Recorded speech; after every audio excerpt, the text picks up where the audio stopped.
Hello साथियों, कैसे हैं आप सभी। मैं Prabhakar Mishra, maths by Prabhakar Mishra channel पर आज आपके लिए केमिस्ट्री के न्यूमेरिकल्स लेकर के आया हूँ। न्यूमेरिकल तो बताऊंगा ही, साथ में उसके जो चीज़ें हैं, जो बातें पूछी जा रही उनसे भी मैं अवगत कराऊंगा कि उसकी डेफिनेशन क्या है, क्या उसको कहते हैं।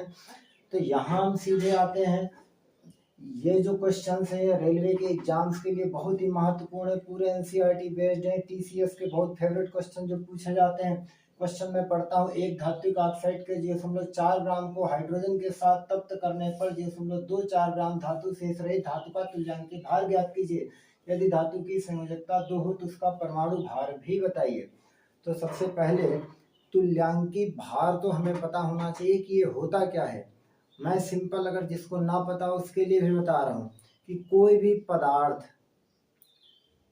का कुछ भाग भार के अनुसार, कुछ भाग अगर वो हाइड्रोजन के एक भाग से संयोग करता है या ऑक्सीजन के 8 भाग से संयोग करता है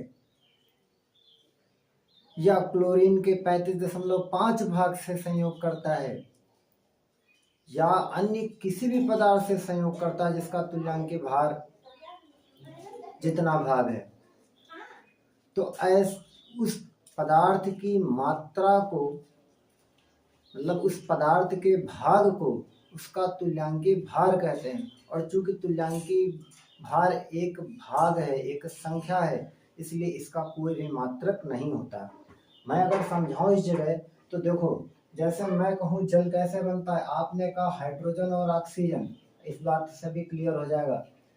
और ये बना H2O, हाइड्रोजन 2 ऑक्सीजन 2, तो 2 और 2 दूनी 4, तो 2 दूनी 4।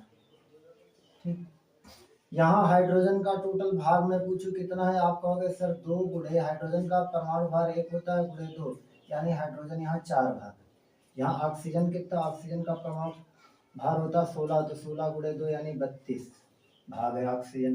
और जल कितने भाग बनना, 2 गुणे जल, तो हाइड्रोजन का 1 परमाणु भार होता है 2 से मल्टीप्लाई है, 2 बार है, और ऑक्सीजन का 16, तो ये हो जाएगा 2 गुणे 16, 2 18, और 18 दूनी 36। तो बताओ, जल जो बना है वो हाइड्रोजन के कितने भाग से बना, 4। लेकिन मैंने कहा कि कोई ऐसा पदार्थ का उतना भाग चाहिए जो हाइड्रोजन के एक भाग से संयोग करे। आप कह सकते हो अच्छा एक भाग से संयोग करे, चलो अगर हाइड्रोजन एक भाग होता 4 एकम 4, तो ऑक्सीजन उस समय 8 भाग होता, तब जल उस समय 9 भाग बनता। अगर ऑक्सीजन हाइड्रोजन जो है एक भाग होता, ऑक्सीजन 8 भाग होता, तो जल 9 भाग बनता। जैसे पहले 4 और 32 था तो 36 बना जल। तो बताओ हाइड्रोजन के एक भाग से ऑक्सीजन के कितने भाग संयोग करते हैं, 8 भाग। तो मैं पूछूं ऑक्सीजन का तुल्यांकी भार कितना है, तो ऑक्सीजन का तुल्यांकी भार 8, हाइड्रोजन का 1। या अभी क्लोरीन का होगा तो क्लोरीन के 35.5 भाग से संयोग होगा, तो क्लोरीन के 35.5 से, अभी देखो। तो अब मैं आपसे पूछूं जल का तुल्यांकी भार, सब लोग मुझे बता सकते हैं कि 9 होता है। ठीक, ऑक्सीजन का 8 तुल्यांकी भार, हाइड्रोजन का 1 तुल्यांकी भार। अब यहाँ पर उसी तरीके अगर हम जो है मैग्नीशियम का तुल्यांकी भार देखें तो देखो हम ऐसे देख सकते हैं। कैसे, मैग्नीशियम अगर मैं पूछूं HCl से क्रिया करता है तो बताओ क्या बनाएगा। तो जितनी भी धातुएं होती हैं वो अम्ल से क्रिया करके क्या बनाती हैं, सबसे पहले वो हाइड्रोजन गैस मुक्त करती हैं। ये एरो गैस का निशान है। सभी धातुएं यानी क्रियाशील जो धातुएं हैं वो अम्ल से क्रिया करके हाइड्रोजन गैस मुक्त करती हैं। तो मैग्नीशियम जब क्लोरीन से क्रिया करेगा तो मैग्नीशियम क्लोराइड बनाएगा। मैग्नीशियम क्लोराइड यानी मैग्नीज की संयोजकता होती है 2, तो इधर लग गई, क्लोरीन की 1 होती तो इधर लग गई, तो मैग्नीशियम क्लोराइड का सूत्र। ये यहाँ क्लोरीन है 2 भाग, तो यहाँ हो गया 2 HCl, और यहाँ मैग्नीशियम तो मैग्नीशियम। ठीक है, chlorine 2 chlorine 2, 2 hydrogen 2 hydrogen, equation balance है। बताओ यहाँ मैग्नीशियम के कितना परमाणु भार होता है, 24, और यहाँ हाइड्रोजन का परमाणु भार कितना है, 2 गुणे 1 यानी 2। है। तो बताओ मैग्नीशियम के जो 24 भाग से हाइड्रोजन के 2 भाग बन रहे हैं, तो बताओ हाइड्रोजन के 1 भाग अगर बनेगा तो कितने मैग्नीशियम से बनेगा? 2 एकम 2 मैंने काट लिया तो वो 12 भाग से बनेगा। अरे भैया हाइड्रोजन के 2 भाग, मैग्नीशियम के 24 भाग से 2 भाग बनता है, तो 12 भाग से 1 भाग बनेगा। तो बताओ हाइड्रोजन के 1 भाग बन रहा है अगर किसी पदार्थ के किसी भाग से, तो उस पदार्थ का वो जो भाग होगा, जो मैंने भार के अनुसार निकाला है, वो क्या होगा? तुल्यांकी भार। क्यों? क्योंकि हाइड्रोजन का 1 भाग इससे बन रहा है मैग्नीशियम से, तो मैग्नीशियम का तुल्यांकी भार 12 न कि 24। अब आप समझ रहे होंगे कि कोई भी तत्व चाहे संयोग करे या मुक्त करे, जैसे यहाँ क्या है, मैग्नीशियम ने हाइड्रोजन को क्या यहाँ से निकाल दिया, मुक्त कर दिया, तो चाहे वो संयोग करे या मुक्त करे, किससे? हाइड्रोजन के 1 भाग से, या ऑक्सीजन के 8 भाग से, या क्लोरीन के 35.5 भाग से, या अन्य कोई भी पदार्थ जिसका तुल्यांकी भार जितना भाग है उससे। एक धातुक ऑक्साइड के 0.4 ग्राम को हाइड्रोजन के साथ तप्त करने पर 0.24 ग्राम धातु शेष रही हुआ। धातु ऑक्साइड 0.4 ग्राम धातु का ऑक्साइड है, उसमें से धातु कितनी है बताओ? धातु कितनी उससे निकल गई? हाइड्रोजन के साथ आपने गर्म किया तो धातु तो निकल गई 0.24 ग्राम। मैं समझाने के लिए एक स्टेप लिख रहा हूं। तो इस धातु ऑक्साइड में बताओ भाई धातु ऑक्साइड में धातु भी है और ऑक्सीजन भी है। ऑक्सीजन अगर धातु है इसमें 0.24, भाई जितनी वो निकल गई 0.24 ग्राम धातु, तो मतलब उतनी ही तो थी उसमें। तो धातु अगर उसमें 0.24 ग्राम थी धातु ऑक्साइड में, तो धातु ऑक्साइड में ऑक्सीजन कितना है? धातु ऑक्साइड में ऑक्सीजन की मात्रा कितनी होगी? धातु ऑक्साइड में ऑक्सीजन ये होगी, घटा लो भैया, 0.4 में से घट गए 0.2, मैं इधर लिख लेता हूँ, घटा लो 0.40 में से 0.240 घट गया, और ये कितना हो गया? 0.16 ग्राम ऑक्सीजन। तो अब बताओ एक चीज मुझे बताओ,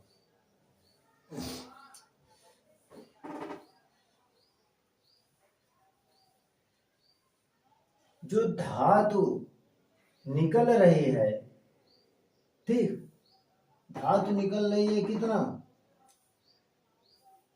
जो ऑक्सीजन है वो कितना है? 0.16 ग्राम, और उस ऑक्सीजन से बाद में जो धातु निकल गई, धातु ऑक्साइड में ऑक्सीजन इतना था, और उसमें से धातु निकल गई कितनी? 0.24 ग्राम। ये आपकी धातु है और ये क्या है? ऑक्सीजन है। क्लियर?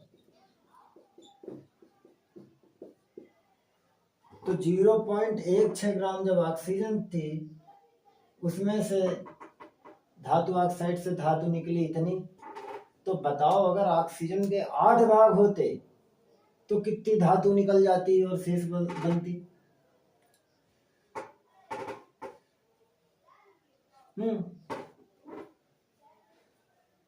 अच्छा, तो अगर मैं निकाल लूं ऑक्सीजन के 8 ग्राम में धातु कितनी ग्राम है, तो देख लेता हूँ, पॉइंट हटा दिया, दो बात, तो 16 ग्राम में 2 ग्राम में 2 ग्राम ऑक्सीजन में कितनी धातु?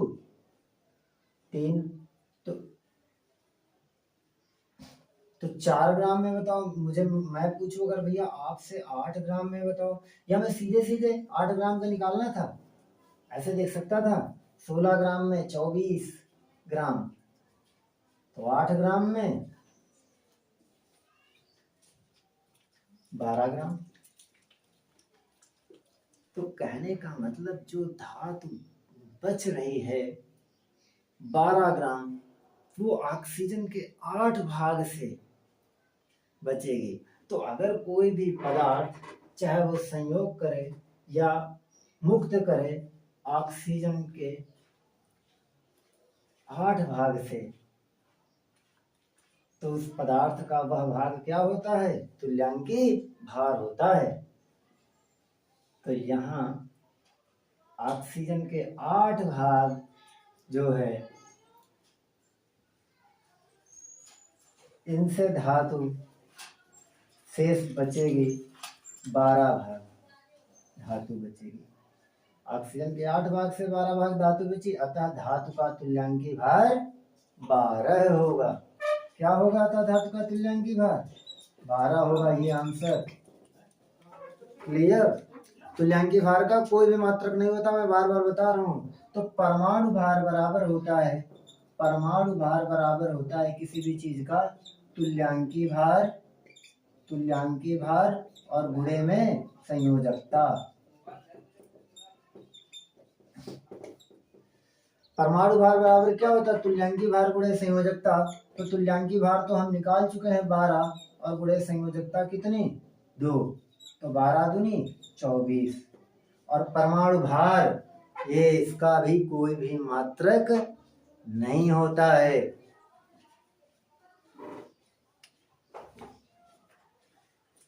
तो नेक्स्ट क्वेश्चन है, और ये क्वेश्चन आप कैसे लगाओगे? देखो लिखा हुआ है कि एक धातु के ऑक्साइड का सूत्र M2O3 है तथा इस धातु का तुल्यांकी भार 2.8 है। धातु का परमाणु भार ज्ञात कीजिए व इसके सल्फेट का सूत्र लिखिए।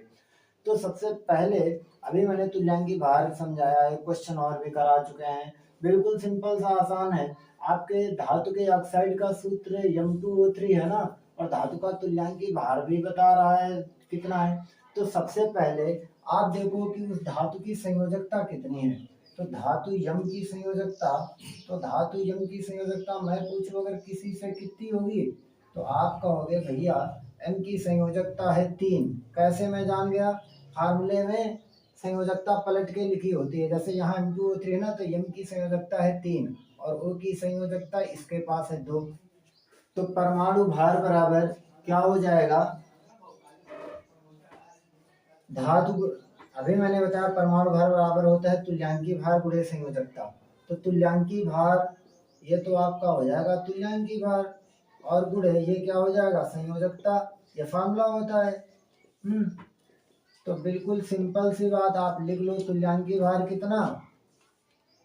2.8 गुणे संयोजकता कितनी? 3 और 3 8 24, 3 दूनी 6 और 2 हासिल 8।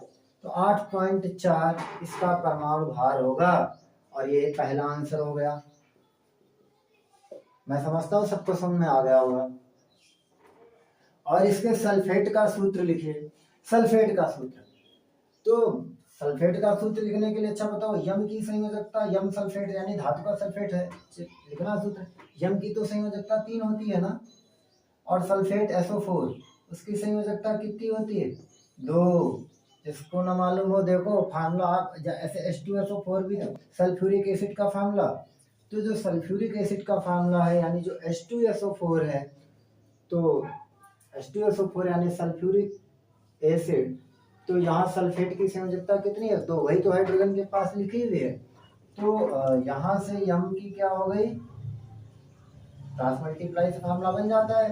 तो ये क्या हो गया? M2 और SO4 का होल थ्राइड। यम की संयोजकता 3 तो इधर, सल्फेट के 2 तो इधर। तो ये क्या हो गया? उस धातु सल्फेट का क्या हो गया? सूत्र हो गया। तो हमसे 2 क्वेश्चन पूछे थे, एक था परमाणु भार, दूसरा धातु सल्फेट का सूत्र। दोनों उत्तर निकल आए, एक ये और एक ये।